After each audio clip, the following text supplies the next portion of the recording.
with a mindful chatter and an ego talking at us all the time, how are we supposed to be able to discern what our intuition is and find out what the voice of guidance really is? This is a most common question I get asked by my clients. In fact, when I was helping one of my clients deepen into her intuition skills, this is some of the framework I broke down for her. It has really helped me throughout many years in developing my own intuition. And I want to share those today. I hope that this helps you get in there and really be able to discern the different channels that we can kind of flip to. That's the way I like to look at it. So let's just go ahead and dive right in. I call this the voice of guidance, but it can be thought of as different channels that we have access to.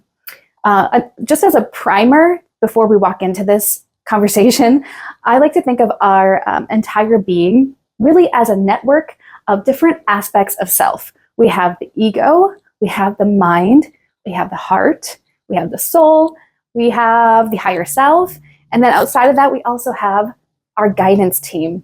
Many of you may be working or directly praying with angels, archangels. Maybe you know of your spirit team. Maybe you're BFFs with them.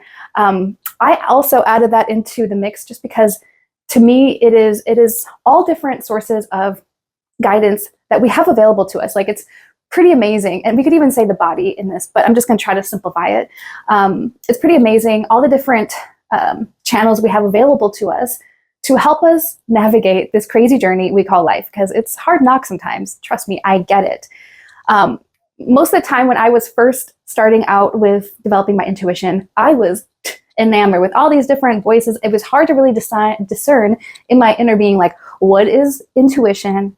What is my ego running off? How do I keep all the above in check and really be able to sift and pluck out what is real guidance? Because that's what truly matters.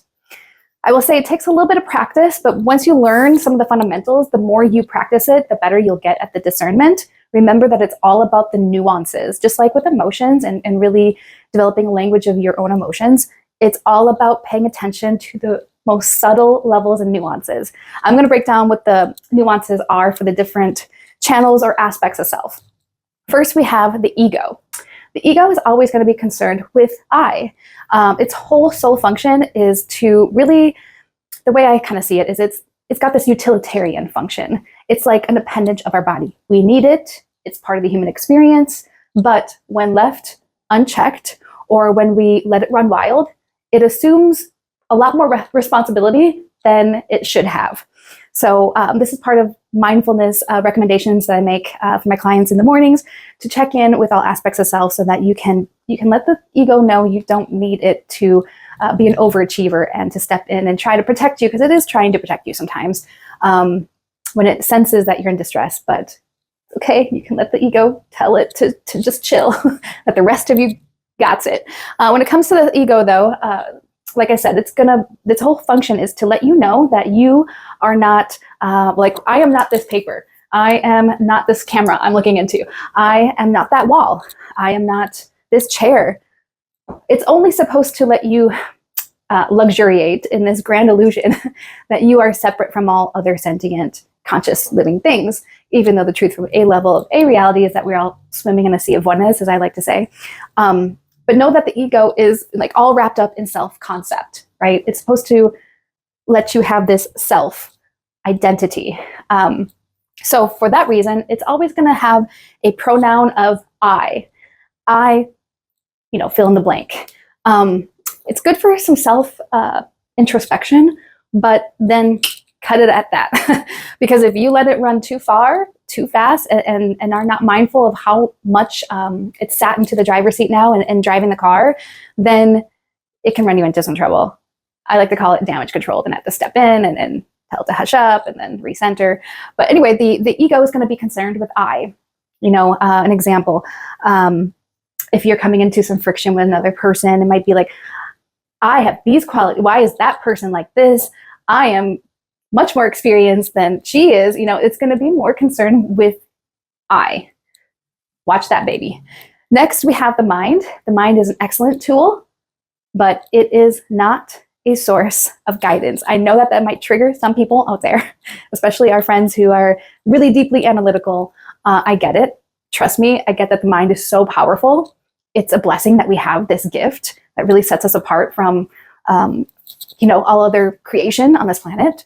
But the mind is a tool. It is meant to do calculations, logistics, advanced computation. I already said that, I think. It's meant to do cognitive reason, like a lot of cognitive loads. That's what it's meant for. Like, treat it like a computer, because you're not always on your computer, are you? Like, no, you just dial into it when you need a task completed, and then you get out. The mind is therefore notorious for chatter, like mindless chatter, stories. The mind is equipped with lots of programming, I will say, functions to create storylines. It's always seeking closure. So if you give it a problem, or you're fixated on a problem and you just walk away, it may still be trying to close that loop. Narratives. It is so good at building up these narratives, which goes back to stories, really.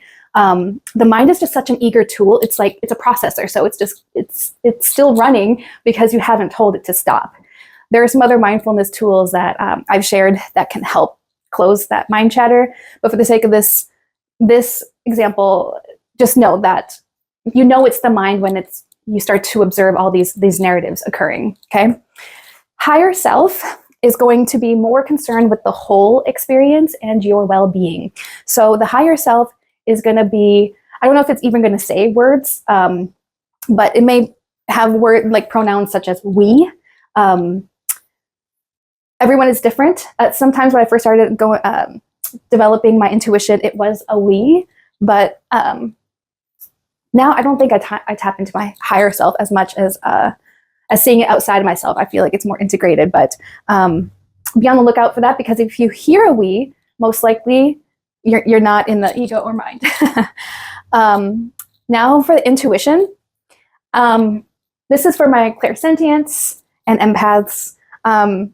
Intuition for me really comes through in the feels, or claircognizance, which is just a knowing. A knowing comes through you. You know it. It just seemed to pop up out of nowhere. There's no judgment attached to it. Like, it's not like I had a knowing that, it's just a crazy example, but like, oh, I have more experience than this other girl, so why did she get that promotion? That's not a knowing. It would just kind of drop in without judgment. It might be like, for example, I sat in front of this girl the other day and I was like, oh, you must know a lot about peptides. And she's like, yes, I do, actually. And that was the knowing. It was just the word and the feeling of peptides, like knowing that came through. That's an intuitive hit. Or if I feel the pull to go to a park and I run into a friend there that I haven't seen forever, but I wanted to really catch up with her, that's an intuitive hit. Guidance team. This is more advanced. I don't know if you're regularly working with your guidance team or not, but I highly recommend it, because the more we know that we are not alone, the more we stay away from depression, the more we stay grounded, the more we stay hopeful and in the positive spectrum of life, I would like to say. So this is going to be more advanced, but in terms of just discerning what does spirit team sound like, and sometimes I use the word spirit team, that's how I acknowledge them, but this is completely personal. You can call them whatever you want, your A team, your angels, your squad, I don't know. You get to call them what you want. The guidance team, there's always going to be a number of guides that are assigned to you, that holds soul contracts with you to help you in your journey, to provide you guidance. They're always there waiting, eagerly waiting for you to make some inquiries, to ask for help. So I highly, highly recommend you tap into them. And if you have any questions on how to do that, reach out to me and I have some pointers for sure. So they're kind of like, whenever I get guidance from the guidance team, there are no pronouns. And it's usually what comes through can be a little fragmented, but it really comes through as like wisdom. It never is like, go do this and then do this. Like they're never giving me directives. And that's your sure sign that you're maybe up here in these other aspects of self versus down here with the guidance team. The words and phrases will most likely evoke even more introspection for you. They might, for example, today, what was it that I asked? I was just kind of checking in. because I had some challenges at afoot, let's just say that, and was asking for some perspective. And the perspective I got was that I'm on track, and like some certain words came through that I'm not really that familiar with, like fervent. That was a word that came through. Anyway, it's all going to be more geared at higher wisdom that can be a tool for you forward. It's never going to be straightforward. Oh, you should go do this and say that, and this is going to be the outcome. Steer very far away and be very highly discerning if that is your message, and really check back to like, where do you think it's coming from?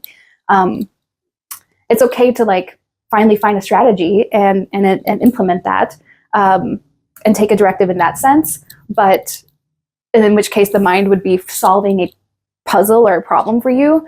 But for the sake of finding what that intuitive voice is, it's most likely, honestly, not going to be a voice. For me, it's not a voice.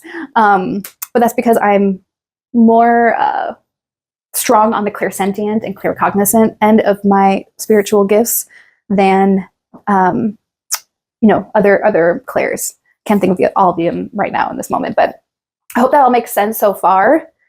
My suggestion is, as you start to work with your intuition, really dig deep and discern which channel it is coming from.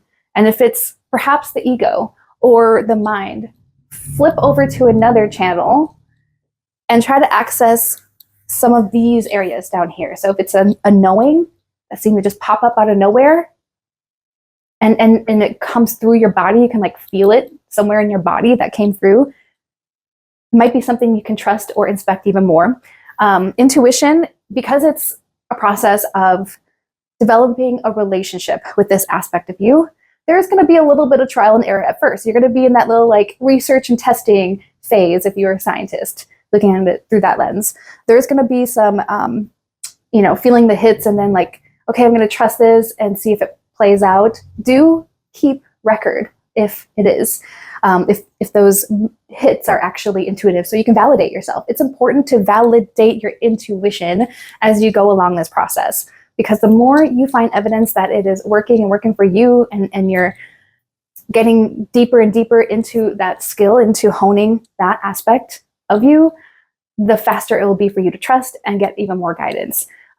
It's like you're building momentum with your intuition. Same thing with the guidance team. The more you work with them, the more open the channel can become. I will say also in these two areas, and even with the higher self, anytime you are searching for guidance, for answers outside of the mind or ego, which for me is like, I'm gonna tap these aspects of myself first before I involve the mind, and I certainly don't ever want to involve the ego in any decisions. It really is, to me, just a utility. Like, you need the lights on to live in a house, but it's not my house. You know what I mean? So whenever I am searching for answers, these are the things I'm going to tap into, because they have access to infinite intelligence. What was I going to say to this?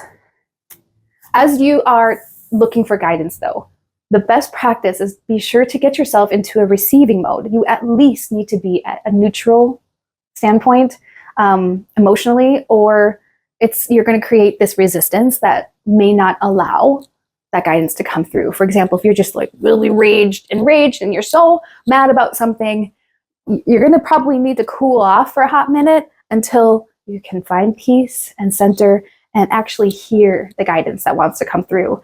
They cannot compete with super intense emotions.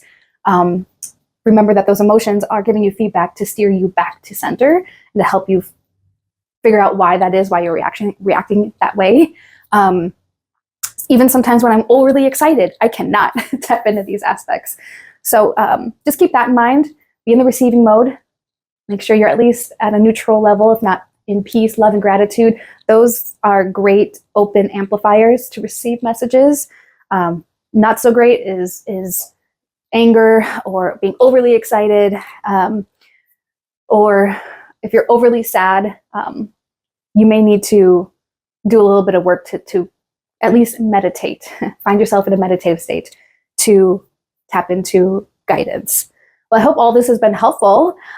Please let me know what you think about these different channels, different voices of guidance, and let me know if they've been helpful in allowing you to discern what are the voices of guidance versus what is mindless chatter or the ego running rampant. I'll see you in the next video. Please be sure to like, share, and subscribe for more tips on your intuition. Much love.